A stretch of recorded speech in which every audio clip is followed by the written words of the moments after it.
네, 줌으로 모두 배워서 너무 반갑습니다. 혹시 괜찮으시다면은 카메라를 켜주시면 좀 좋을 것 같기는 해요. 다른 건 아니고요. 그래도 이제 이게 여러분 표정 보고 이렇게 하면서 이제 상호작용을 하면서 제가 이제 하면은 훨씬 더 잘, 이렇게 여러분에게 전달할 수 있어서, 예, 그렇고요. 일단은 오늘 이제 교육을 이제 시작하면서 몇 가지 저희가 질문이 있었어요. 워크숍에 대해서 궁금한 사항이 있다면 간략히 적어주세요라고 해서 이제 여러분이 좀 적어주셨는데 거기서 좀 많이 나왔던 것들. 아, 네. 뭐 특별한 사정이 있으시면 안 키셔도 괜찮습니다. 네. 어, 가장 많은 표현 댓글 달아주신 게 네, 우선 감사와 기대감 표현을 많이 해주셨어요. 그래서 뭐 좋은 정보 감사드립니다. 뭐 기대됩니다. 이렇게 해주셔서 네, 저도 감사합니다. 그 다음에 이제 가장 많이 나왔던 질문 중에 하나가 AI의 구체적인 활용법 및 실용적인 예시를 좀 알려달라. 그래서 막연하게 아는 것을 넘어 실생활이나 업무에 적용할 수 있도록 실용적인 강의를 부탁드린다라는 요청들이 많이 있었고요. 레인, 전체 마이크를 좀 꺼줄 수 있으시죠? 네, 제가 강의하는 동안에 잠깐 꺼놔야 될 것 같아요. 그 다음에, 그래서 아주 실용적인 예시도 물론 전달하지만, 실은 더 본질적으로 가장 본질적인 얘기들을 많이 할 거예요. 그게 너무 중요하고 그걸 꼭 아셔야 되거든요. 그 다음에 네, 빠질 수가 없죠. 자녀 교육과 입시 연계 활용 문의에 대해서 많이 있으셨고요. 수행평가 돕는 법, 입시 연계, 자녀 교육을 위한 전략 및 학습법 부분들도 중간중간 한 번씩 다르게 될 것입니다. 예, 그리고 갑자기 가맹 문의하고 사업 연계 상담들이 좀 있었는데 요거는 그냥 넘어가도록 하겠습니다. 그 다음에 마지막으로 초보자를 위한 쉬운 설명을 해달라. 예, 쉽게 가르쳐 주세요. 코딩 AI 해본 적 없어서 아무것도 없습니다. 라는 분들이 되게 많았어요. 네. 쉽게 하겠습니다. 쉽게. 네. 쉽게 하겠습니다. 오늘 이 AI 교육 학부모 워크숍을 하게 된 가장 큰 이유를 한번 설명드리고 할게요. 자, 영상을 좀 하나 보겠습니다. 영상에 나오는 사람은 네비스 하사비스라고 알파고를 만들었던 사람이에요. 실은 얼마 전에 노벨상 탔죠. 네. 그 사람 영상 잠깐 볼게요. I think that's right. At any time where there's a lot of disruption and change, and we've had this, it's not just this time, we've had this in many times in human history with the internet, mobile, but before that was the Industrial Revolution. And it's going to be one of those eras where there will be a lot of change. I think there'll be new jobs we can't even imagine today, just like the internet created.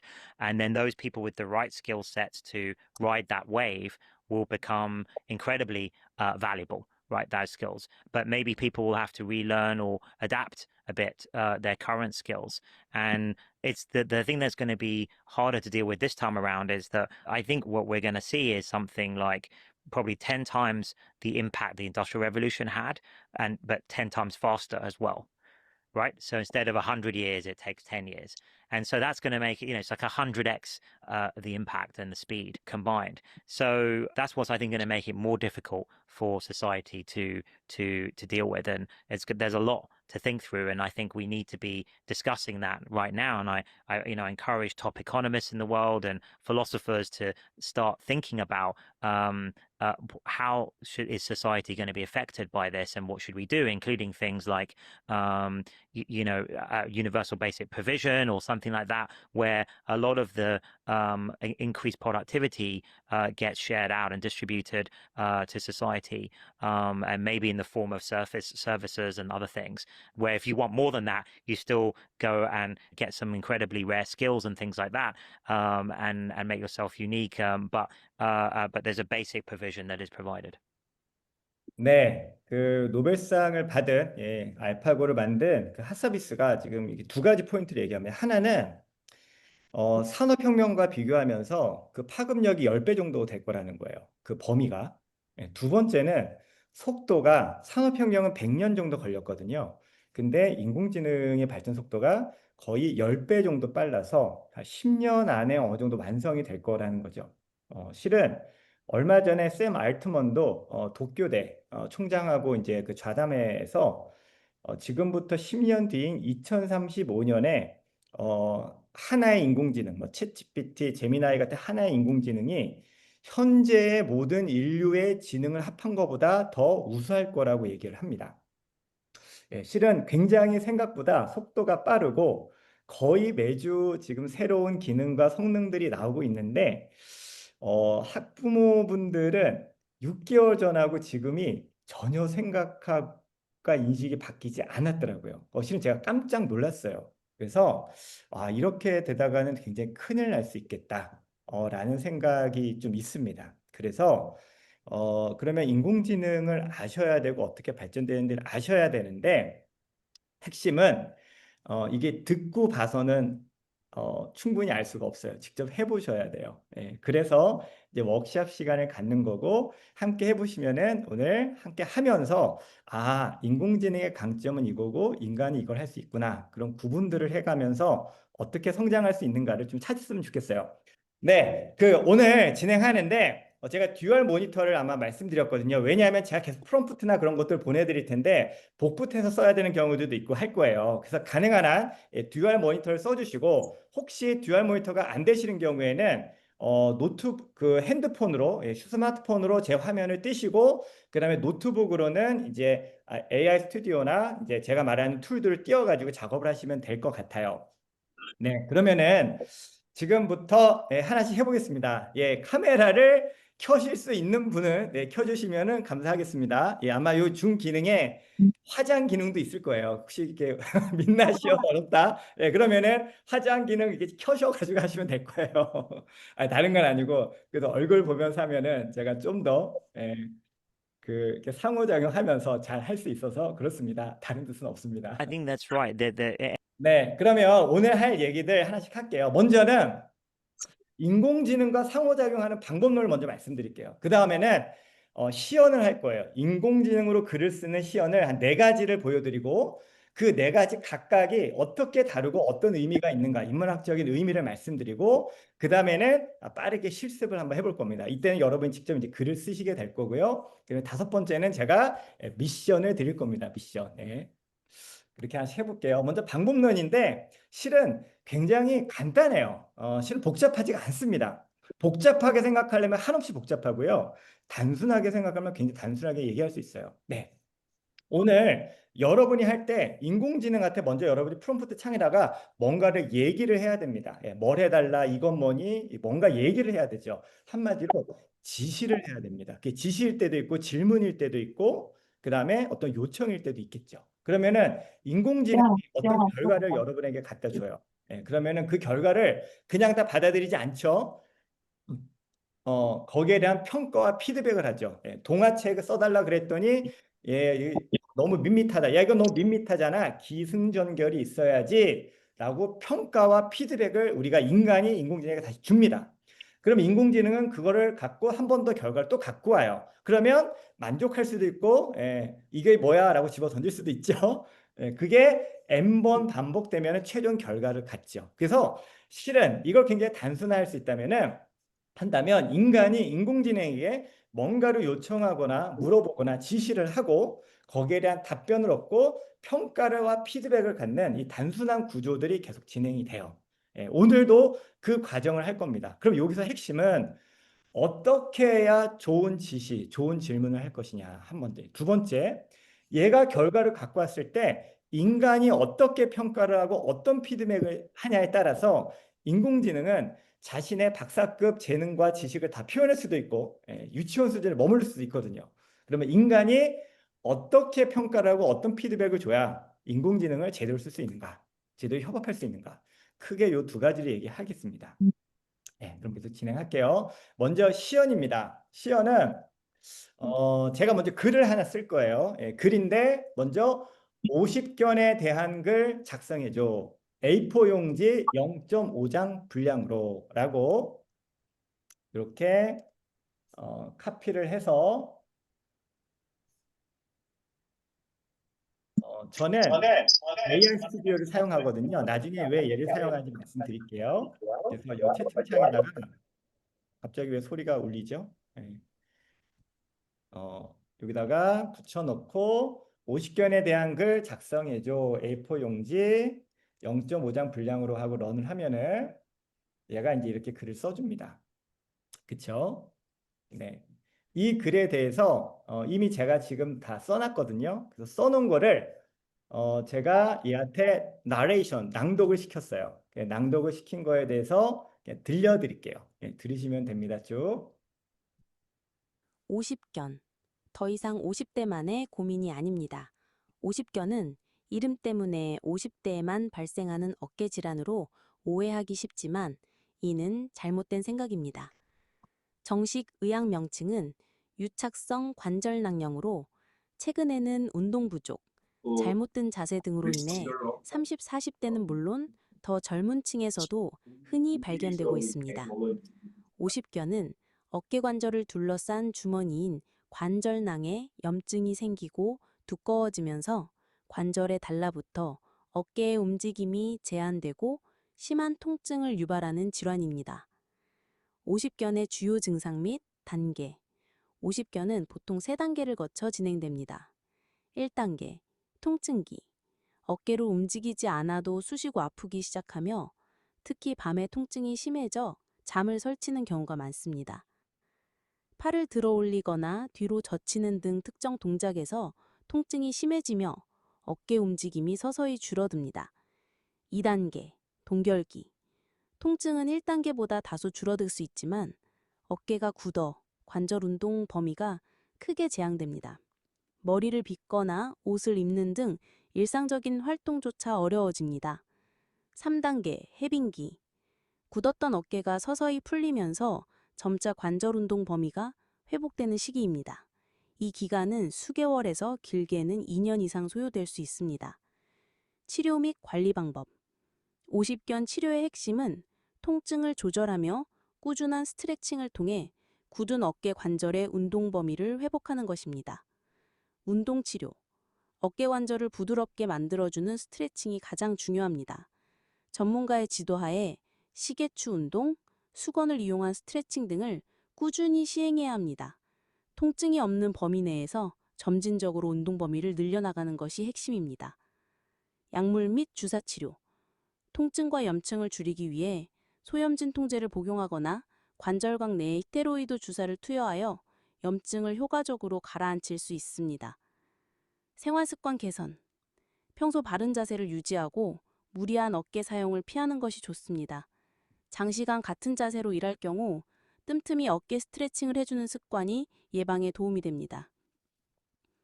시간이 지나면 저절로 낫는다는 생각으로 50견을 방치하면 만성적인 통증과 운동 제한이 남을 수 있습니다. 어깨 통증이 시작되었다면 방치하지 말고 정확한 진단을 통해 초기에 적극적으로 관리하여 건강하고 자유로운 어깨를 되찾으시길 바랍니다. 네, 시간이 지나면 저절로 낫는다는 생각으로 방치하지 마시고 적극적으로 관리와 자유로 어깨를 차리라고 합니다. 네, 지금 이게 아까 50견에 대한 글 작성해줘. A4 용지 0.5장 분량으로 했을 때 인공지능이 쫙 해준 거를 써준 글이에요. 이제 그거를 요 오른쪽에 카피 텍스트를 누른 다음에 요 두 번째 칸 스트림의 요 세 번째 칸에 스피치 제너레이션으로 가서 싱글 스피커를 치고 여기다 텍스트를 한 다음에 자 이거를 지금 낭독해서 MP3로 만들어줘 해서 만든 거를 여러분에게 들려드린 거예요. 지금은 그냥 들으시기만 하면 됩니다. 아 이런 기능이 있구나 정도로 하시면 돼요. 그렇게 해서 지금 첫 번째 이 프롬프트 50견에 대한 글 작성해 줘라는 프롬프트에 대한 글을 같이 읽고 들으셨어요. 그럼 이제 두 번째 시연입니다. 이번에는 하나를 추가할 거예요. 두 개를. 자, 50견에 대한 글 작성에다가 최근 50견을 겪으며 몸의 기능과 내 습관에 대해 돌아봤어. 40년을 넘게 오른손잡이로 살면서 인지하지 못했던 오른손에게 고마움과 위로를 전하고 싶어라는 프롬프트를 두 줄을 추가했습니다. 자, 이거는 제가 추가한 게 아니고요. 그 저희 중년의 AR이라는 교육이 있거든요. 거기에 그 대치동의 케이트라는 분이 저희 이제 미션을 냈을 때 요 두 줄을 추가하셨어요. 네. 그래서 이 두 줄은 근데 중요한 게 있어요. 이 두 줄은 뭐죠? 자신의 진짜 경험인 거죠. 예, 그리고 정말 겪으면서 자신을 한번 돌아보셨고 오른손잡이로 살면서 인지하지 못했던 그 고마움과 위로를 전하는 그 프롬프트를 추가하신 거예요. 자, 그럼 이 프롬프트 두 줄을 또 추가를 해서 여기다가 인공지능에다가 돌려보겠습니다. 네, 그러면 또 얘가 열심히 돌면서 이렇게 쓰죠. 예, 그 쓴 내용을 지금 얘가 열심히 생각을 먼저 합니다. 생각을 하고 그 다음에 이제 글을 쓰죠. 예, 이 쓴 글을 두 번째 글을 같이 읽어보도록 하겠습니다. 예, 들어보도록 하겠습니다. 2분 30초짜리고요. 나의 오른 어깨에게 보내는 뒤늦은 편지. 어느 날 아침 잠에서 깨어보니 오른쪽 어깨에 칼날이 박힌 듯한 극심한 통증이 찾아왔습니다. 팔을 들어 올리는 것은 고사하고 옷을 입거나 머리를 빗는 지극히 당연했던 일상들이 순식간에 고통스러운 과업이 되었습니다. 병명은 오십견, 정식 명칭으로는 유책성 관절낭염이었습니다. 오십견은 어깨 관절을 둘러싼 주머니 관절낭에 염증이 생겨 두꺼워지고 주변 조직과 달라붙으면서 발생하는 질환입니다. 통증으로 시작해 점차 어깨가 굳어 움직임이 제한되고 다시 서서히 풀리는 과정을 거칩니다. 흔히 50대에 발병한다 하여 붙은 이름이지만 최근에는 과도한 스마트폰 사용, 잘못된 자세 등으로 3, 40대에서도 흔히 나타납니다. 이 낯선 통증은 제게 단순히 아픔을 넘어 제 몸과 살아온 습관들을 돌아보게 하는 계기가 되었습니다. 그리고 문득 40년이 넘는 시간 동안 한 번도 제대로 들여다보지 않았던 저의 오른 어깨와 오른손에게 미안한 마음이 들었습니다. 나의 오른손아, 그리고 나의 오른 어깨야. 나는 40년 넘게 너를 당연하게만 여겼구나. 처음 글씨를 배우던 순간부터 밥을 먹고 사랑하는 사람의 손을 잡고 무거운 짐을 들고 수많은 밤을 새워가며 일을 할 때도 너는 단 한 번의 불평 없이 나의 모든 것을 함께 해주었지. 내가 기쁨의 박수를 칠 때도 슬픔의 눈물을 닦을 때도 너는 늘 그 자리에 있었어. 하지만 나는 너의 고단함을, 너에게 쌓여가는 피로를 단 한 번도 알아주지 못했구나. 원래 쓰는 손이니까 이 정도는 괜찮겠지라며 무심하게 너를 혹사시키기만 했어. 너의 비명과도 같은 이 통증을 마주하고서야 너의 소중함과 고마움을 깨닫는다. 이제라도 알아줘서 미안해. 치료를 위해 뻣뻣하게 굳은 너를 스트레칭 할 때마다 아픔이 밀려오지만 이제 나는 이 시간을 너와 화해하고 너에게 고마움을 전하는 시간으로 여기려 해. 고생했어. 고마워. 조금만 더 힘내자. 라고 속삭이면서 말이야. 50견은 시간이 지나면 낫는 병이라고들 하지만 저는 이 시간을 통해 몸이 보내는 신호에 귀 기울이는 법을 배우고 있습니다. 이 글을 읽는 여러분도 잠시 당연하게 움직여주는 자신과 몸에게 따뜻한 관심과 감사를 전해보는 건 어떨까요? 건강할 때 지키는 것이 가장 소중하다는 평범한 진리를 저는 아픈 어깨를 통해 배우고 있습니다. 네, 뭐 마음을 울리는 글이네요. 그다음에 도대체 사람의 역할과 쓸모는 무엇일까 생각해 보게 됩니다. 라는 정말 그런 마음이 들죠. 예. 예, 우선은 이 글을 잘 보면은요. 자, 첫 번째 50결에 대한 글 작성을 한번 요청했고 두 번째는 케이트라는 분이 자신의 경험과 어떤 감성으로 두 줄을 덧붙였어요. 그쵸? 이게 두 번째 시연이었고요. 이제 세 번째 시연을 볼게요. 세 번째 시연은 이 1, 2, 3번에다가 무드와 톤 그리고 문체를 추가해 볼게요. 자, 어떻게 추가하냐면은 향수 어린 무드와 애정 어린 톤 그리고 화려한 기교 없이 담백하고 진솔한 문체로 풀어내 보세요라는 거를 하나 더 추가를 할게요. 자, 그러면 글이 또 어떻게 바뀌는지를 한번 보시죠. 자, 얘를 그대로 카피해서 글을 다시 붙여 넣고요. 그 다음에 돌리면은 얘가 이 글을 갖고 생각을 해요. 근데 생각하는 과정이 쭉 나옵니다. 먼저는 분석을 시작하고요. 에세이에 있는 여러 가지 글의 파라미터를 한 다음에 서사를 포뮬레이팅 하고 그 다음에 핵심 그 서사를 구성한 다음에 그리고 태도와 그다음에 그거를 이제 순차적으로 생각한 다음에 이제 글을 쓰기 시작하는 거죠. 나의 오랜 친구 오른손에게 또 뭔가 느낌이 좀 바뀌었죠. 그래서 우선은 또 기존에 써놨던 거를 한번 다시 읽어보도록 하겠습니다. 같은 프롬프트로 써놨던 글입니다. 나의 오른 어깨에 붙이는 뒤늦은 안부입니다. 네. 나의 오른 어깨에게 붙이는 뒤늦은 안부. 어느 날 문득 오른쪽 어깨에 낯선 돌멩이 하나가 들어앉았습니다. 약간 표현이 또 잠에서 깰 느껴지죠? 때마다 욱신거리는 통증에 인상을 찌푸리기 시작했고 당연하게 뻗어올리던 팔은 어느새 보이지 않는 벽에 가로막힌 듯 굳어버렸습니다. 병원에서는 50견이라 했습니다. 50견은 어깨관절을 감싼 주머니에 염증이 생겨 굳어지는 병이라고 합니다. 어깨를 쓰는 일상적인 모든 움직임에 제동이 걸리고 밤이면 통증이 더 심해져 잠을 설치게도 합니다. 치료는 다른 것이 없었습니다. 아프더라도 참고 꾸준히 굳어버린 어깨를 다시 움직여주는 스트레칭뿐이었습니다. 그렇게 뻣뻣한 팔을 붙잡고 끙끙거리던 어느 날 저는 문득 제 오른손과 오른 어깨를 가만히 들여다보게 되었습니다. 나의 다정한 오른손아, 나의 묵묵한 오른 어깨야. 나는 40년이 넘는 시간 동안 네 존재를 한 번도 제대로 생각해 본 적이 없구나. 네가 처음 서툰 손짓으로 연필을 쥐고 내 이름을 쓰던 날부터 뜨거운 밥을 떠먹고 사랑하는 사람의 손을 잡고 무거운 가방을 메고 나의 하루하루를 버티게 해주던 모든 순간에 너는 늘 함께였는데 말이야.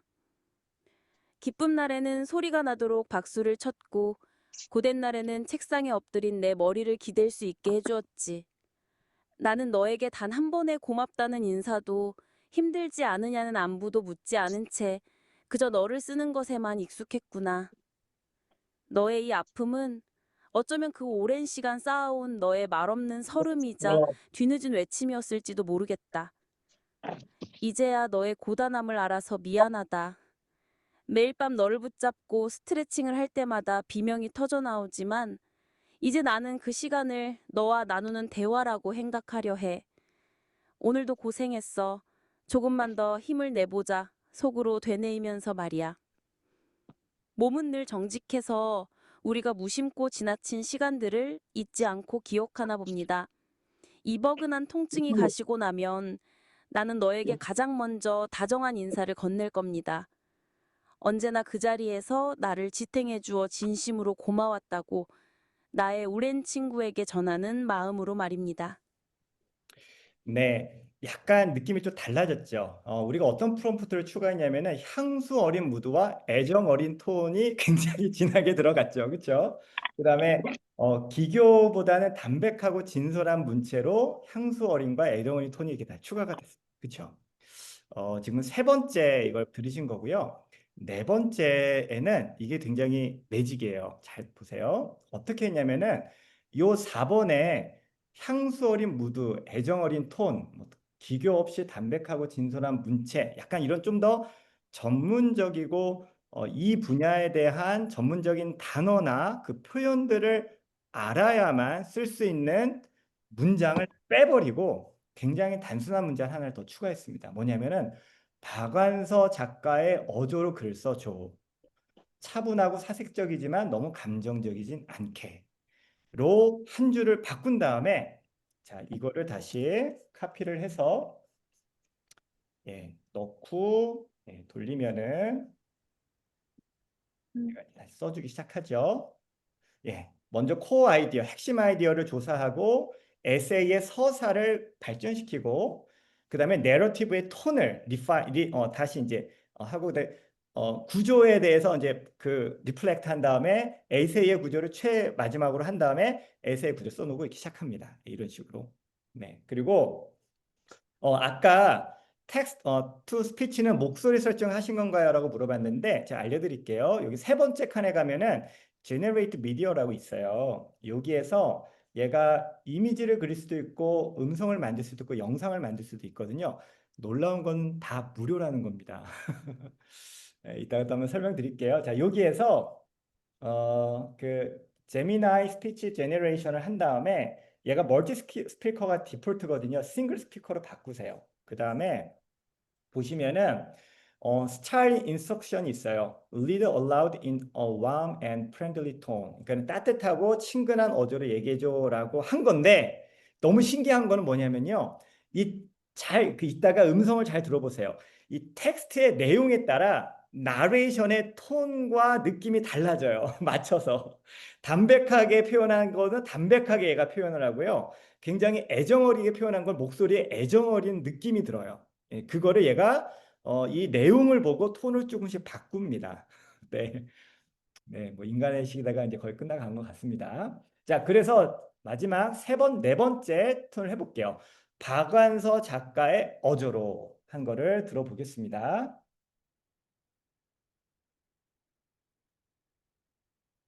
나의 오른 어깨에 대한 소고. 요즘 내 오른쪽 어깨가 내 몸의 일부가 아니라고 우기기 시작했다. 느낌이 또 되게 밤중에 잠을 다르죠? 깨울 만큼 둔중한 통증으로 존재를 알리는가 하면 찻잔 하나 들어올리는데도 비명을 지르며 태업을 했다. 의사는 이것을 두고 50견이라는 나이의 무게가 고스란히 느껴지는 이름을 붙여주었다.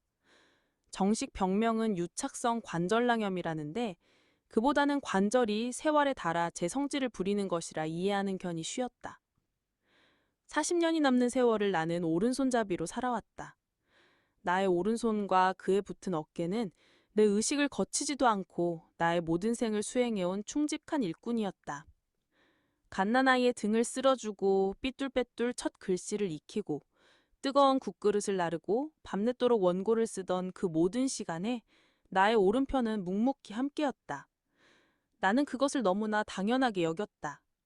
마치 공기나 물처럼 그저 내 의지에 따라 움직여주는 신체의 부속품 정도로만 생각했던 모양이다. 나는 그저 무심한 주인이었을 뿐이다. 내 의사를 전달하고 그 결과물만을 취했을 뿐, 그 고된 노동의 과정을 헤아려 본 적이 없다. 뻐근하다는 신호쯤은 젊음의 호기로 무시했고, 시큰거림의 통증은 파스 한 장으로 윽박지르곤 했다. 그러니 이 지독한 통증과 옴짝달싹 못하는 굳어버림은 그 오랜 세월 쌓이고 쌓인 일꾼의 원성이자 뒤늦은 파업 선언이 셈이다. 치료랍시고 하는 것은 아픈 팔을 붙들고 벽을 타게 하거나 수건으로 뻣뻣한 관절을 비트는 어찌 보면 고문 같은 동작의 반복이다. 끙 하는 신음과 함께 굳은 관절이 한 찌씩 늘어날 때마다 나는 비로소 나의 오른 어깨와 어색한 대화를 시작한다. 이 통증은 너의 것이었구나. 이만큼 아팠던 것이구나. 뒤늦게 알아차린 것에 대한 멋쩍음과 측은함이 뒤섞인다. 몸이란 참 정직해서 주인의 무심함과 소홀함을 고스란히 기억하고 있다가 이렇게 기어이 제 목소리를 내고야 만다. 나는 이제야 나의 가장 오래되고 성실한 일꾼에게 더디고 성가신 안부를 묻는 법을 배우고 있다. 이 통증이 가시고 나면 나는 내 오른손에게 조용히 고맙다는 말을 건넬 수 있을 것 같다. 아마도 그것은 내 생애 첫 진심 어린 사과이자 감사가 될 것이다.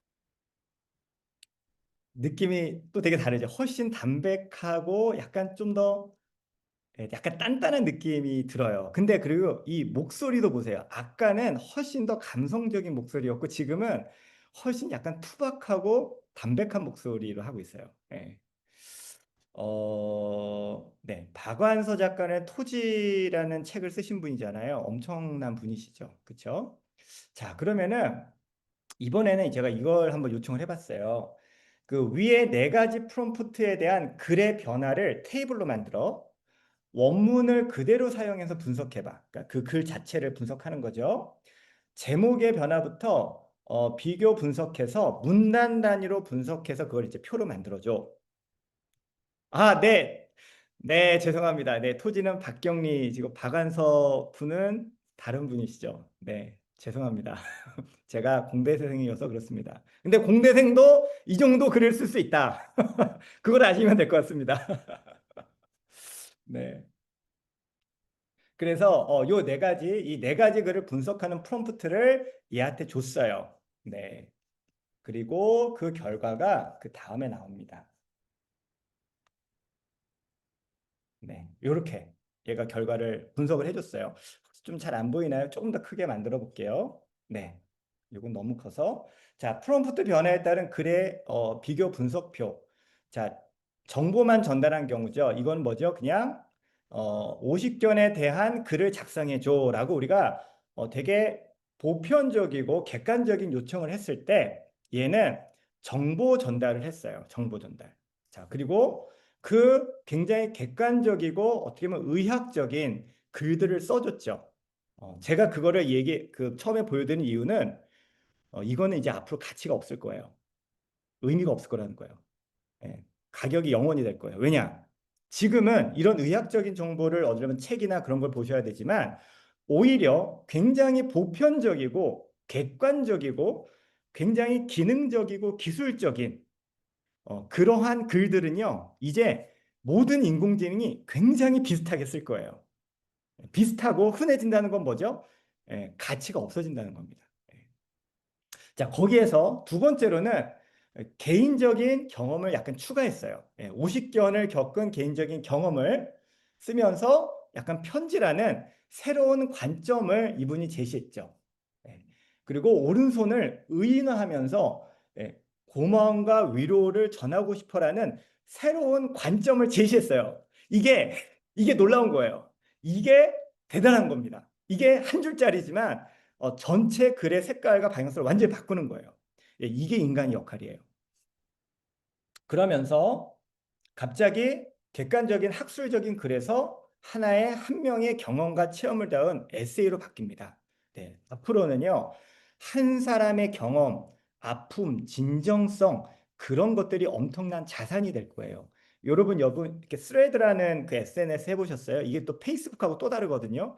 전 스레드 보면서 굉장히 놀라요. 거기서 10대, 20대 애들이 어떤 얘기 하냐면요. 뭐 나는 뭐 서울대 나와서 MIT 가서 석사 박사했다 막 그런 얘기도 하지만 나는 뭐 이렇게 이렇게 이혼을 했는데 내가 이렇게 고생을 했고 난 지금 음식점에서 이렇게 일을 하지만 나는 두 자녀를 너무나 잘 키우고 있고 난 내 책임을 최선을 다하고 있어. 그런 글들을 올려요. 30대, 40대, 20대 분들이 올려요. 근데 거기에 굉장히 많은 사람들이 박수를 쳐줘요. 그게 뭐냐면요. 이제 더 이상 엄청나게 돈을 많이 벌고 그것도 중요하지만은 그 사람이 갖고 있는 그 진정성, 어려움을 극복하는 과정들이 엄청난 자산이 될 거예요. 엄청난 자산. 그 진정성이. 10년 안에. 왜냐? 30년 안에, 50년 안에 지금 인구의 1%만으로도 더 많은 제품과 재화를 생산할 거예요. 인공지능이.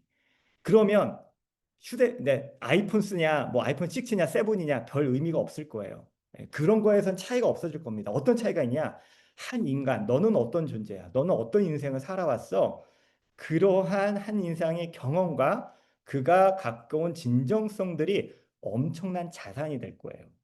그게 지금 우리 아이들에게 좋은 대학을 가서 그 좋은 대학 자체가 그 애들이 엄청난 자산이 되듯이 그런 스토리 자체가 엄청난 자산이 될 겁니다. 그 진정성이.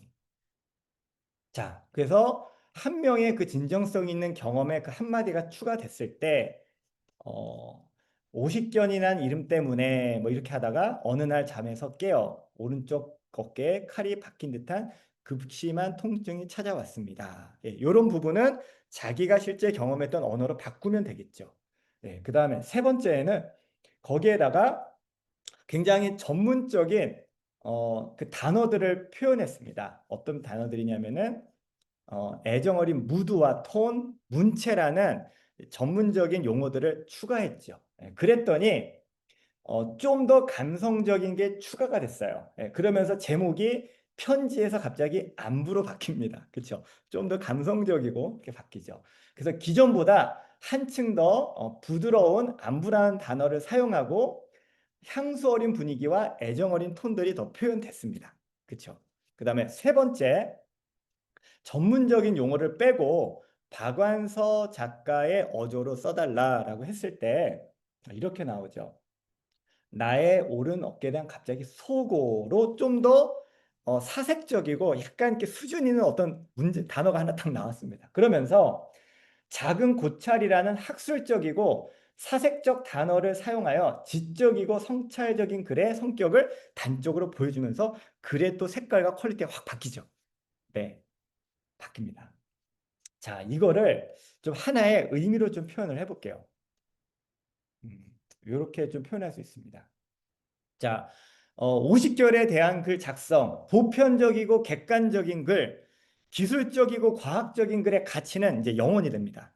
예, 이제 챗GPT도 영원 빵으로 쓸 수 있고요. 지금 제가 보여드린 구글 AI 스튜디오, 얘는 지금 석사 수준, 제미나이 2.5 프로라는 엔진은 정확하게 석사 수준의 모든 전공에 대해서 석사 수준의 지식을 갖고 있는데 얘가 영원이에요. 거의 사용은 무한대 사용이 가능합니다. 그러면은 걔네한테 우리가 순식간에 물어봐서 답을 얻을 수 있는 것은 이제 가치가 없어집니다. 자, 근데 이번에 자신만의 경험, 진정성, 자신만의 통찰한 관점과 이것에게 위로를 전하고 싶은 어떤 의인화하는 어떤 새로운 관점, 그 관점과 아이디어는 엄청난 가치를 만들어요. 글이 완전히 달라집니다. 그 사람만의 글이 되는 거죠. 그리고 나서 세 번째는 거기에 전문가만 표현할 수 있는 어떤 단어, 개념, 문장, 규칙들을 요구합니다. 예, 그러면서 전문성이 올라가는데 그렇게 가치가 확 뛰진 않아요. 예. 근데 마지막이 매직인 거죠. 굉장히 전문적이지는 않았지만 내가 옛날에 읽었던 이 박원서 완득이를 아마 이분이 썼던 걸까요? 예. 그 글을 이 박완서 작가 그때 내가 읽었던 그 책 되게 느낌이 좋았는데 그냥 그 사람 스타일로 써줘 했을 때 또 엄청난 가치가 발견됩니다. 자, 여기서 제가 여러분에게 하고 싶은 말은 이거 굉장히 중요한 거예요. 굉장히 중요한 거예요. 과거에는요, 엄청난 어떤 일을 시키려면 이런 전문적인 단어, 개념, 문장, 전문성이 굉장히 중요했어요. 예, 전문성이. 예. 근데 인공지능이 오면서 어떻게 되냐면요. 얘가 그 전문적인 단어, 이 박완서라는 작가에 대해서 시시콜콜 뭐 이 사람은 뭐 사색적 그런 거 다 표현하지 않아도 그냥 박완서님의 어조로 글 써줘 하면 그냥 끝나는 거예요. 그럼 뭐가 중요할까요? 뭐가 중요할까요? 톤, 무드, 스타일 그런 전문적인 개념들 중요한 게 아니라 이 사람이 얇고 넓게 하는 게 중요해져요. 이거 굉장히 중요한 거예요. 하나를 깊이 하는 것도 여전히 중요하겠지만 그거보다 어떤 가치가 올라가냐면은 얇고 넓게 하는 게 중요해져요. 어, 왜냐하면요. 이미 개념적인 언어의 시대에서 확률적인 통계로 결과가 나오는 시대로 바뀌었어요. 그냥 얘한테 향수 어린 무드, 애정 어린 톤, 화려한 기교, 뭐 그렇게 얘기할 필요가 없고요. 자, 박경리 알지? 한강 쓴 사람 알지? 걔 노벨 문학상 탄 애거든? 걔 스타일로 써자면 끝나는 거예요. 중요한 건 뭐냐면은 한강을 쓴 그 사람의 책을 그 사람을 아는가? 그 사람의 책을 읽어보고 그 느낌 정도를 알고 있는가? 박완서 작가의 책을 한번 읽어봤는가? 그의 갖고 있는 그 느낌을 내가 그래도 기억하고 있는가? 뭐예요? 얇고 넓은 지식이 중요해져요. 그리고 그거를 인공지능을 통해서 엄청나게 전문적인 결과물들을 만들 수 있어요. 결론적으로는요. 잘 보세요. 예, 이게 많은 걸 얘기해 줍니다. 자, 뭐냐면요. 실무는 인공지능이 합니다. 인간은 뭐래요? 디렉션을 주고 평가, 피드백을 하죠. 예, 결론적으로 뭐냐? 실무를 하는 전문가의 영역은 인공지능으로 넘어갈 거예요. 그 실무의 방향성을 인간이 점점 정하게 될 겁니다. 이 방향성을 정하려면요, 얇고 넓게 하는 게 훨씬 유리해요. 그래서 경영자들은 뭐죠? 얇고 넓게 하는 사람들이에요. 네. 하나를 깊게 하는 사람이 아닙니다. 제가 장담할게요. 20년, 30년 안에 전문가의 시대가 끝나고요. 제너럴리스트, 다양한 걸 많이 하는 사람들 시대로 바뀝니다. 지금 뭐예요? 전문가 시대죠. 국문학과, 영문학과, 동문학과, 프랑스어학과, 지질학과, 엄청 나뉘죠. 이거는 산업사회의 유물입니다. 이거 깨집니다. 장담합니다. 자, 그래서 자 이제부터는 워크숍을 빨리 해볼게요. 시간이 없으니까. 자, 이제부터 쓰는데 이번 주제는 뭐냐면요. 20살에 보내는 20살에 나에게 보내는 편지예요. 아예 AI가 표도 보여줍니다. 정서만큼 인간 교육에 분발해야죠. 근데 안 될 거예요. 훨씬 인공지능이 착하고 단어도 많이 알고요. 자, 20살에게 나의 편지는 편지라는 글로 A4 용지 0.5장 분량으로 한번 써보세요. 자, 그러면 제가 AI 스튜디오를 쓰는 걸 알려드릴게요. 뭐 챗GPT를 쓰셔도 되고요. 근데 AI 스튜디오가 너무 좋은 게 이게 무료면서도 가장 강력하고 여러 가지 좋은 기능들이 있어요. 챗GPT 없는.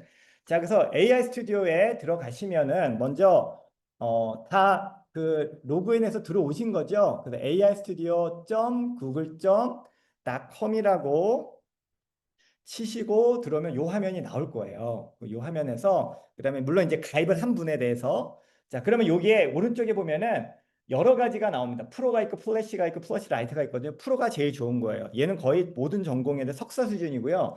이 제미나이 프로 2점으로 저희 디랩의 한 팀장이 올림피아드 대회 금상 문제를 100점 풀었어요. 그 정도 수준이에요. 예, 석사 수준이다. 그리고 이 템퍼레처는 뭐냐면요. 1이 좀 무난하고요. 얘는 얼마나 창의적인가 아니면 굉장히 리지드한가의 차이예요. 낮을수록 되게 리지드해지고 딱딱해지고요. 이쪽으로 갈수록 말랑말랑해져요. 좋은 의미로는 이쪽으로 할수록 더 정직하고 사실 기반으로 하고 오른쪽으로 갈수록 얘가 창의적이지만 할루시에이션이 많이 발생할 거예요. 그래서 요 정도 알고 나머지는 별로 알 필요 없고 요거는 꼭 아셔야 돼요. Grounding with Google Search. 이거 새로 나온 기능이거든요. 자꾸 얘가 거짓말하고 엉뚱한 데이터를 한다. 얘를 켜주세요. 그러면은 구글에서 서치를 해서 팩트 중심으로 다시 얘가 재조합을 해요. 네, 엄청나죠? 이거 한 달 전에 생겼어요. 한 달 전에. 그래서 얘한테 자 너가 하는 거 할루시에이션 찍고 너가 하는 모든 생각들을 구글에서 서치해서 팩트 체크를 한 다음에 나한테 결과 보여줘 하고 얘를 켜주면은 할루시에이션이 드라마틱하게 굉장히 줄게 됩니다. 자 그다음에 여기다 그러면 그대로 써보시는 거죠. 20살에게 보내는 나의 편지. 제가 채팅창에다가 올려놨어요.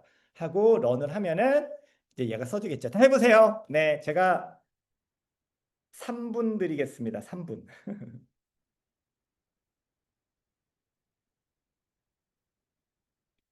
3분 드리겠습니다. 혹시 안 되시거나 그런 분은 이 화면을 공유해 주시면 됩니다.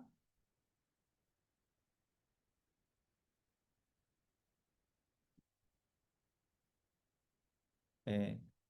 예를 들어서 뭐 지금 맥 같은 경우에는 Shift 커맨드 4번 키를 누르고 이렇게 누른 다음에 화면을 캡처해서 이렇게 띄워주시면 돼요. 네. 캡처도 되고 하니까 궁금한 거나 모르는 것도 여기서 물어보시면은 중간중간 답변을 드릴게요. 안 되시는 분은 채팅창에다가 얘기를 해주세요. 네.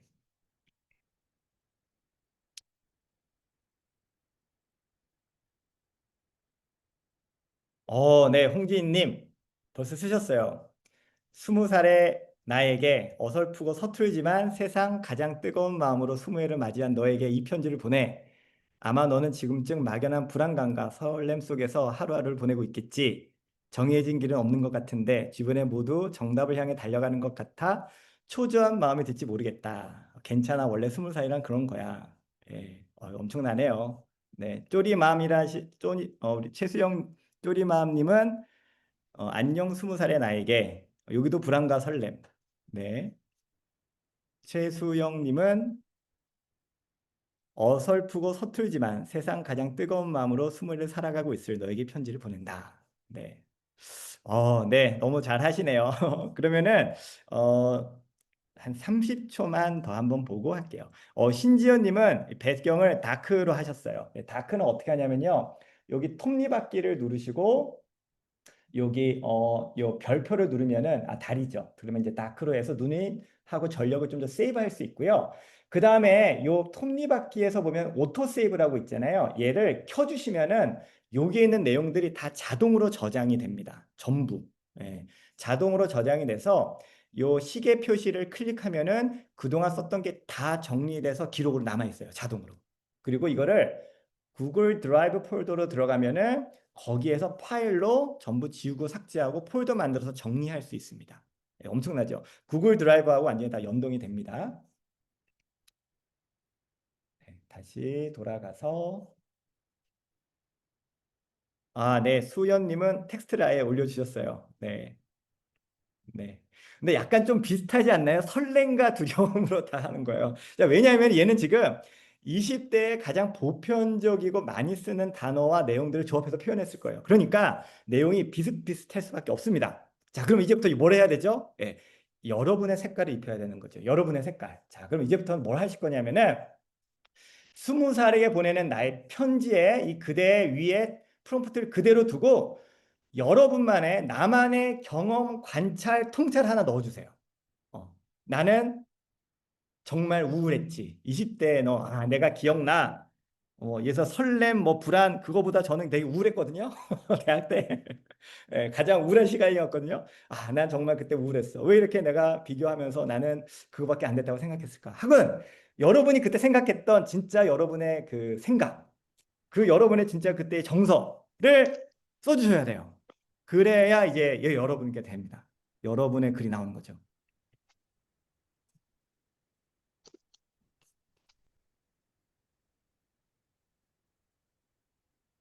네.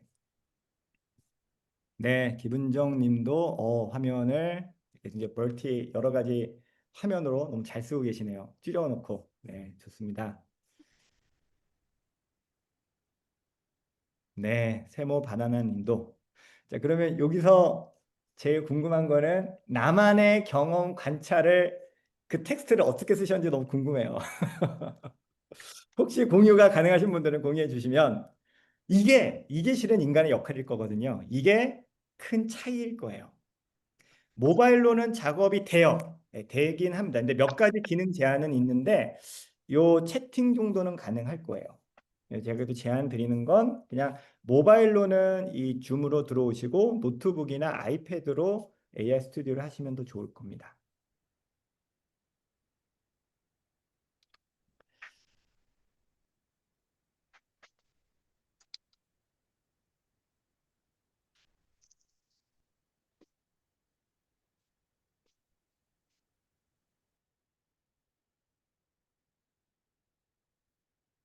나만의 경험, 관찰, 통치해서 2번을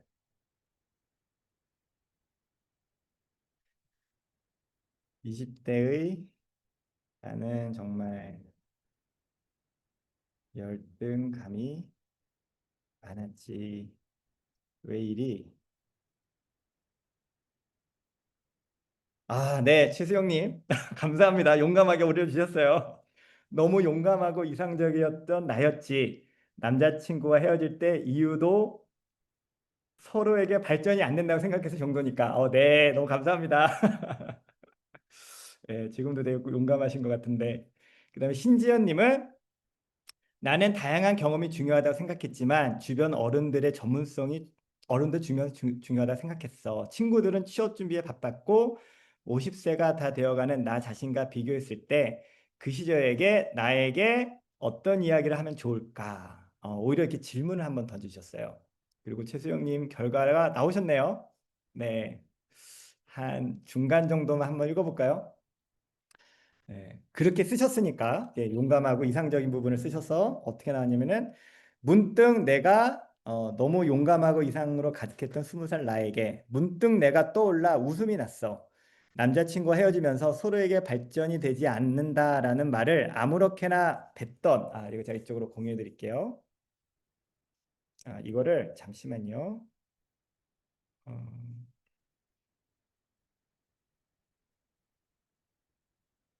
네. 말을 아무렇게나 내뱉던 너의 그 당돌한 말이야. 근데 넌 그런 아이였지. 모든 것을 흙과 벽으로 나누고 성장과 발전이란 잣대로 세상을 재단하던 조금은 무모할 정도로 뜨겁고 순수한 영혼. 그 시절 너의 생각은 명확했을 거야. 옳은 것과 그른 것, 가치 있는 것과 없는 것. 그 선명한 기준 덕에 너는 누구보다 용감하게 나아갈 수 있었지. 점점점. 최수영님 몇 점을 줄 것 같으세요? 네. 여기에서 이 글을 보면서 정말 자신과 맞지 않는 부분은 이렇게 조금씩 수정하시면 돼요. 그러면은 협력해서 나의 것이 되는 거죠. 그렇죠? 그리고 잠시만요.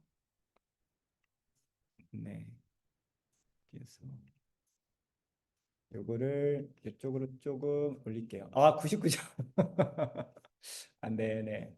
네. 근데 여기에서 이제 되게 중요한 거는 이게 정말 내 개가 돼야 돼요. 근데 글을 보다 보면 이건 내 생각이 아니었고 난 이렇지 않았는데라는 것들이 있으실 거예요. 그것들은 편집을 하시면 돼요. 보시면서. 그러면서 이거를 이제 나의 것으로 만드시고 더 명확하게 하시면은 그러면 저작권이나 또는 진정성 문제에 있어서도 그 문제를 좀 해결할 수가 있는 거죠. 물론 시간이 걸리죠. 그렇지만 여기에 이제 그거를 쓰다 보면은 이제 그 과정에서 이제 실은 이 내용을 더 이해하게 되고 자기 거가 되는 과정이 됩니다. 네. 그래서 네, 지금 이수연 님도 주셨어요. 이수연 님은 뭐였냐면은 그 프롬프트는 없고 글만 올리셨네요. 네. 네, 최수영님. 프롬프트를 한 줄만 추가했는데 저의 젊은 시들을 꿰뚫고 있는 듯한 글을 올려서 깜짝 놀랐습니다. 네. 알로하님은 우물한 개구리였던 20대 조금 더 알아보고 더 너의 의견을 내도 됐을 텐데 아직도 겁이 많구나. 삶은 길고 너무나 다양한 용기를 내려. 이거를 얘기하신 거죠? 받으신 게 아니고 인공지능한테. 예, 되게 궁금하네요. 어떻게 나왔을지. 네. 그렇게 해서 글을 주고 받는 이 상호 과정을 아까 보셨듯이 몇 번 반복을 하는 거죠. 네. 그러면은 한 10분, 8분 정도 남았는데 자, 이번에는 약간 톤과 어조를 한번 줘보는 겁니다. 무드와 톤과 스타일을. 실은 거기에 대한 간단한 이론이 몇 개가 있는데 그냥 다 정리하고 무드는 평온한, 고요한, 향수 어린, 쓸쓸한 좀 이런 키워드들이 있고요. 톤은 진솔한, 담백한, 위트 있는, 뭐 애정 어린 요 중에서 한두 개를 좀 선택하시면 되겠죠. 그 다음에 문체는 간결체, 만원체, 구어체, 무어체, 시적인 문체. 이 중에서 이 세 개, 하나씩 골라서 이 단어들을 편집해서 플러스로 한번 더 요구를 해보세요. 그러면 또 톤이 어떻게 바뀌는가?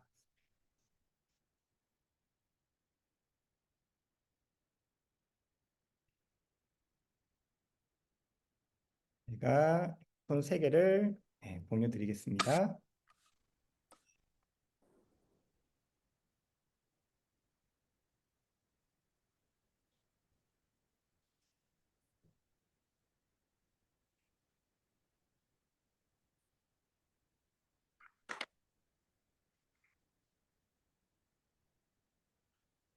53분이니까 한 55분까지 2분 정도 드릴게요. 혹시 이제 본인이 선택한 톤과 무드와 이제 스타일을 한번 정하셨으면은 한번 채팅에 올려주시면 같이 한번 보도록 하겠습니다. 네, 최수영님은 유쾌하면서도 유머스하고 위트 있는 톤으로 간결한 문자 써. 네, 약간 본인 스타일이실 것 같아요. 성격. 네.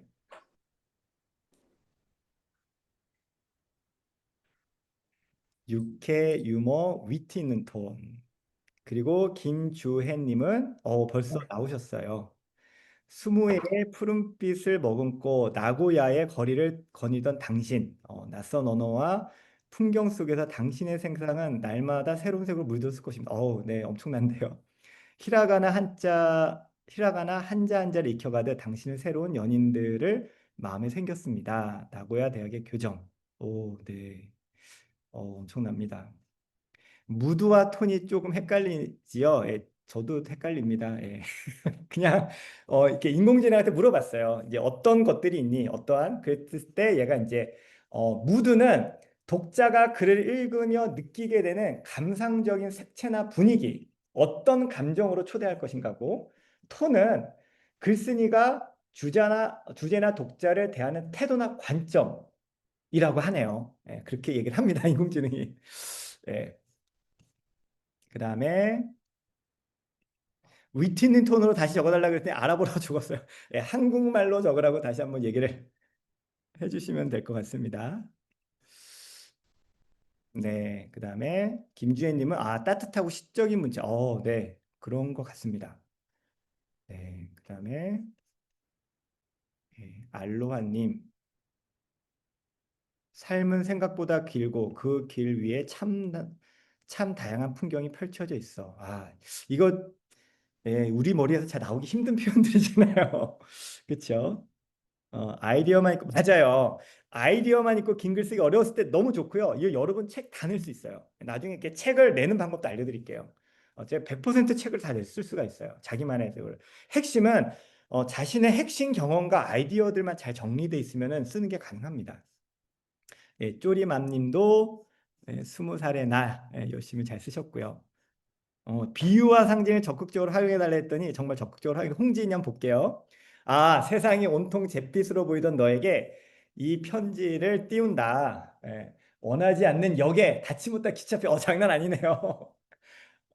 홀로 간이역에 정거 능그러진 축배의 노래가 다른 이의 창문을 장난 아니네요. 그렇죠? 이런 표현을 어떻게 우리가 쓸 수 있을까요? 이건 비유와 지금 상징을 써달라고 그랬더니 엄청난 그런 비유와 상징들 써서 해준 거죠. 와우. 네네네. 네. 네. 다 너무 하나 읽으면 너무 좋을 것 같은데, 나중에 한번 카페에다 올려주시면은 더 좋을, 때 한번 다 읽어볼 수 있을 것 같고요. 이제 4물이 남았잖아요. 그래서 마지막으로 가장 좋아하는 여러분의 작가 또는 책 스타일. 저는 그냥 설명문 같은 경우에 정재승 교수님 스타일로, 그분은 그냥 글이 담백하거든요. 네. 그래서 그렇게 스타일이나 좋아하시는 작가나 그런 이제 책 그 문체를 하나만 넣어가지고 그렇게 한번 바꿔서 한번 써보시죠. 네, 최수영님은 여전히 발전하고 싶은데 몸이 안 따라주는 미래의 내가. 미래의 내가. 네. 네. 미래의 내가라는 걸 한참 생각했어요. 근데 맞네요. 네. 지금은 딱 이런 상태라고. 네, 맞아요. 나보다 더 나를 잘 알 수도 있어요. 그럴 수 있을 거예요. 실은 여러 가지 사회적인 이슈들이 발생을 할 겁니다. 네, 이수연님, 1, 2, 3 이렇게 연결해서 써야 되나요? 그렇게 하시는 게 좋을 것 같습니다. 그러니까는 이 내용이 앞에 내용이 다 필요하다면, 네, 필요하다면. 근데 지금 20살에게 보낸 편지라는 실은 주제와 방향성이 정해져 있잖아요. 그 다음에 2번, 3번이 다 필요하면 다 써야 되는 게 좋겠죠. 프롬포드가 써는데 로딩이 안 돼요. 그러면 한번 그냥 새로 고침하셔서 한번 해보셔도 될 것 같아요. 김은정님. 그러니까 중요한 거는 뭐냐면요. 얘가 지금 뭐 거의 MIT 석사 수준의 지능을 갖고 있는데 맥락 파악이 굉장히 어려운, 다시 말하면 미국 아이비리그에서 석박사하고 막 우리 회사에 처음 들어온 신입사원 느낌인 거예요. 그럼 뭐예요? 우리 회사는 이런 회사고 우리 지금 이런 일을 하고 맥락을 다 설명해 줘야 되잖아요. 되게 똑같습니다. 그 맥락을 굉장히 자세하게 설명해 줄수록 얘가 글을 잘 써줘요. 나의 경험을 객관적인 글로 표현하다 그때 더 감정적이에요. 그래요. 너무 궁금한데요. 어떤지. 모바일로 작업한 건데 되게 신기하대요. 어, 1980님, 어렵고 브라이트 20살의 나에게 박완서 선생님 스타일로 써줘. 네. 한 번만 볼까요? 가운데. 어, 사람은 젊음이 좋다고들 했지만 나는 그 말이 야속하게만 들렸다. 딱 느낌이 아까 그 느낌하고 비슷하네요. 젊음은 마치 손에 쥐어지지 않은 모래알처럼 세상에 그저 빛나며 흘러갈 뿐이었다. 그 찬란함이 오히려 나를 초라하게 만든 것은 부끄러웠고 그 부끄러움은 나를 더 외롭게 만들었다. 네, 네. 실은 저는 굉장히 약간 저는 실은 그 소설 잘 안 읽어요. 대부분 설명문이나 사회과학적 그런 책만 좋아하거든요. 근데 이 작업을 하고 인공지능하고 작업을 하면서 굉장히 소설이 좋아졌어요. 그리고 거기에 대한 어떤 역량이 굉장히 제 안에 늘어나고 있습니다. 개념들과 표현들이 늘어나고 있어요. 실은 이걸 어떻게 쓰냐에 따라서 굉장히 그 사람이 빠른 속도로 성장할 수가 있을 겁니다. 김주혜님은 이수지 그림책 스타일 요거 한번 볼게요.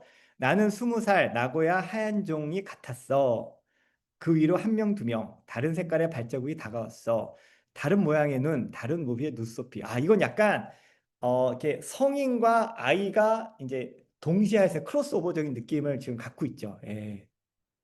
그리고 지금 아이플론 그때 나온 결과물을 피드백해 줄 경우 스크립트를 1번부터 계속 쌓여서 줘야 되나요? 위의 결과물의 어떤 부분 수정해야 돼. 이렇게 프롬프트를 앱에서 넣으면 다른 식으로 맞아요. 그래서 실은 제가 하나 알려드릴게요. 이거 얘의 굉장히 좋은 기능인데 어떤 기능이냐면요. 자, 여기에서 내가 이렇게 딱 봤는데 딱 결과를 봤어요. 결과를 봤는데 내가 요 프롬프트를 빼먹었구나. 요거 추가해야겠다라고 한다면은 이렇게 할 수 있어요. 요거 뒤에다가 이걸 추가해서 써줘라고 할 수도 있고요. 또는 아까 썼던 그 프롬프트에다가 요 에딧을 추가를 하고 전하고 싶어. 근데 따뜻하게 뭐 이걸 빼먹었다.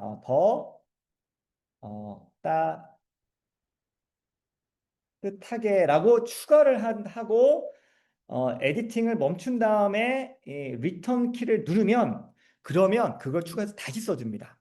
이걸 봤더니 또 이래? 그럼 또 할 수도 있어요. 그러면은 계속 글이 위로 올라가는 게 아니라 있던 글을 읽고 반복해서 할 수도 있어요. 이거 굉장히 나중에 보면 굉장히 요긴한 기능입니다. 왜냐하면은 생각 없이 막 이제 추가하다 보면 길이 엄청 길어져가지고 나중에 내가 뭘 어떻게 했지 잊어먹거든요. 근데 이렇게 하면은 스스로도 얘가 준 결과를 인식하면서 할 수가 있어요. 나태주 작사 이분 되게 유명한 시인이시죠? 예. 20살 너에게 너무 아파하지 마라 걱정하 이 사람이 그거죠. 네. 연탄인가요? 아무튼 넘어져도 괜찮다. 너는 20살이니까 다 괜찮다. 네. 완전 나태주 스타일이시네요. 네. 최수영님. 오 나의 지독했던 날. 네. 예, 너무 잘 써주셨고요. 예, 이런 식으로 하시면 돼요. 그럼 나중에 여러분이 책을 쓰실 때 실은 목차와 그 목차에서의 핵심 아이디어와 핵심 경험, 핵심 통찰만 정리해 두시고 아까 말했듯이 이런 식으로의 문체와 그 무드들과 분량들을 정해 주신다면은 쓰면 돼요. A4 용지 3페이지가 보통 4,000자 정도 되고 그게 한 챕터 정도 되거든요. 그러면 A4 용지로 3페이지씩 20개 정도 쓰시면은 20챕터 정도의 책이 완성될 거예요. 이거 출판사분이 알려주신 거라서 혹시 틀리면 나중에 한번 고쳐드릴게요. 이런 식으로 여러분이 쓸 수도 있어요. 자, 그래서 자, 시간이 이제 벌써 2분이 지나서 자, 미션을 드리겠습니다. 미션. 글쓰기를 하시고요. 수필을 쓰고 A4 용지 한 장으로 쓰세요. 이수연님, 다음에 노벨문학상은 제가 받을수록 네. 한강 작가 스타일로 써줘. 거기에다가 약간 플러스해서 하루키랑 2개를 엮어줘. 그러면 노벨상 탈 수도 있죠. 하루키 아직 못 탔으니까. 네, 그럴 수도 있죠. 모르죠. 이미 벌써 굉장히 많은 인공지능 했던 것들이 작사해서 상도 차고 하고 있습니다. 그 대신 그 내용들과 내가 어떻게 했는지를 넣어주시면 좀 좋을 것 같아요. 자, 미션 하겠습니다. 자, 여러분이 블로그 또는 브런치 글을 쓰셔서 브런치는 뭐죠? 브런치는 이런 거죠. 저도 하나 브런치가 있거든요. 거기에다가 이렇게 쓰면 돼요. 여기 이미지들은 내일 하는 거 배울 거예요. 그럼 이미지도 넣을 수 있어요. 그래서 이런 식으로 글을 쓰셔서 퍼블리싱을 해주세요. 다시 말하면 딴 사람이 볼 수 있도록. 딴 사람이 본다는 생각을 했을 때 여러분이 굉장히 쓰는 게 달라집니다. 퍼블리싱이 너무 중요해요. 공표를 하시는 거죠. 그래서 미션은 블로그를 또는 브런치 글을 쓰셔서 퍼블리싱을 하는 거예요. 브런치는 혹시 모르시는 분들 있을 수 있으니까 블로그는 다 아시죠? 제가 한번 공유해 드릴게요. 여기 가서 가입해서 브런치 하시면 돼요. 브런치는 좀 더 작가 느낌이 들고 블로그는 너무 상업적으로 많이 가 있죠, 요즘에는. 그래서 요즘 약간 좀 안 되는 느낌이죠, 그쪽은. 그래서 브런치가 좀 더 작가적인 게 좋고요. 그 다음에 아빠의 공작수라는 저희 카페가 있습니다. 제가 URL 지금 공유해 드릴게요. 여기에 들어가시면은 오늘 영상 다시 보기 됩니다. 이따가 올려드릴게요. 어디 올려드릴지 알려드리겠습니다. 지금 그 아빠의 공작소라는 카페를 만들었고요. 여기에 사실은 중년의 AI의 수업을 받은 분들이 본인의 약간 이제 만들었던 앱하고 웹들, 앱하고 웹이나 그 다음에 그분들이 만들었던 그런 영상과 이미지들 그리고 글들이 올라와 있어요. 그래서 거기에 AI 활용 모둠의 글쓰기라는 칸에 이 미션을 올려주시면 됩니다. 미션을. 근데 미션을 올리실 때 어떻게 올리시냐면요. 여러분이 거기에 이제 그 근데 가입을 안 하면 볼 수는 있는데 쓸 수가 없거든요. 왜냐면 막 상업적인 글을 막 쓰는 분들이 계셔서 그건 가입을 안 하게 할 수는 없을 것 같아요. 그래서 닉네임을 교육 곱하기 여러분의 닉네임을 쓰시면 돼요. 그냥 본인 성함을 쓰셔도 되고 아니면 저는 뭐 데이비스라고 돼 있거든요. 요게 접니다. 판교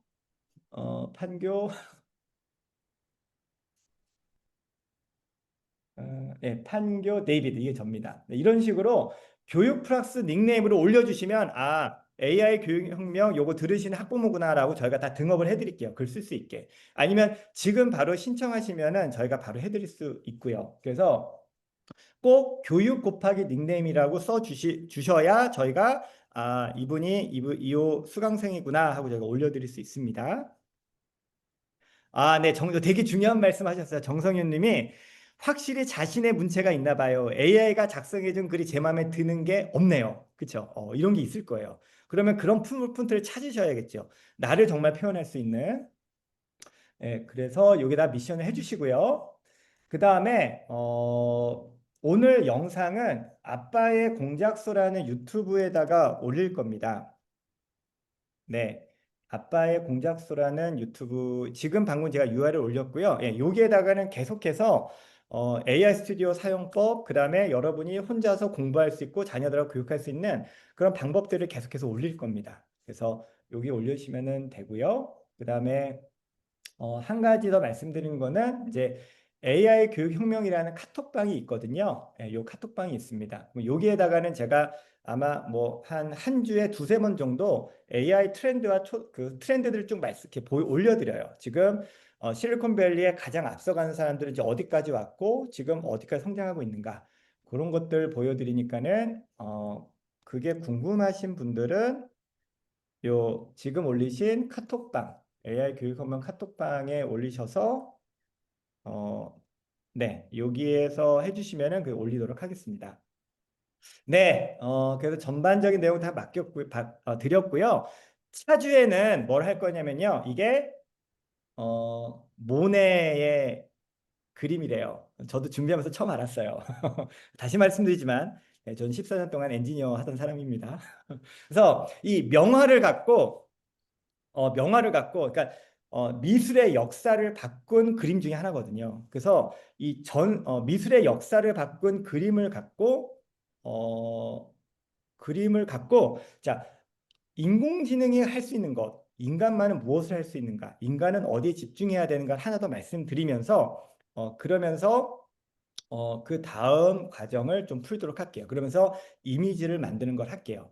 여러분이 한번 보고 올 거는 아빠의 공작소에 들어가면은 명화의 재탄생이라는 나를 표현하는 새로운 방법이라는 유튜브가 하나 있습니다. 그래서 요거를 한번 보시고 오시면 좋아요. 20분 정도 됩니다. 그래서 그거를 보시고 오시고 그 다음에 요 내용을 갖고 한번 얘기를 할게요. 네. 뭐 여기서는 앞으로는 어떻게 될 거냐면은 전 세계의 역사를 바꾼, 물리학계의 역사를 바꾼, 미술의 역사를 바꾼, 과학의 역사를 바꾼, 비즈니스의 역사를 바꾼 그러한 예들을 갖고 우리가 통찰을 얻고 그걸 인공지능을 갖고 제품과 프로덕트, 그림과 글로 표현하는 작업들을 하게 될 거예요.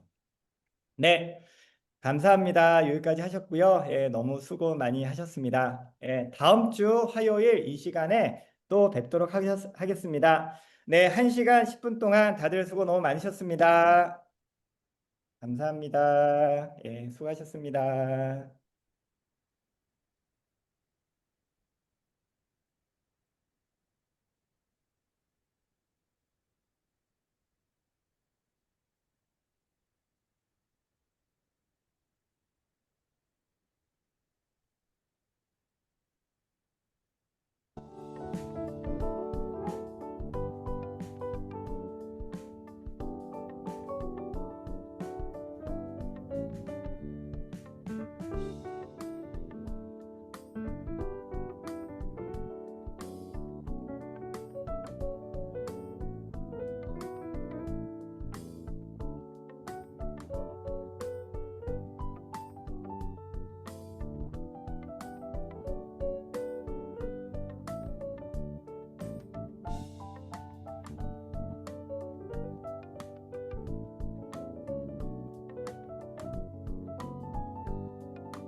네.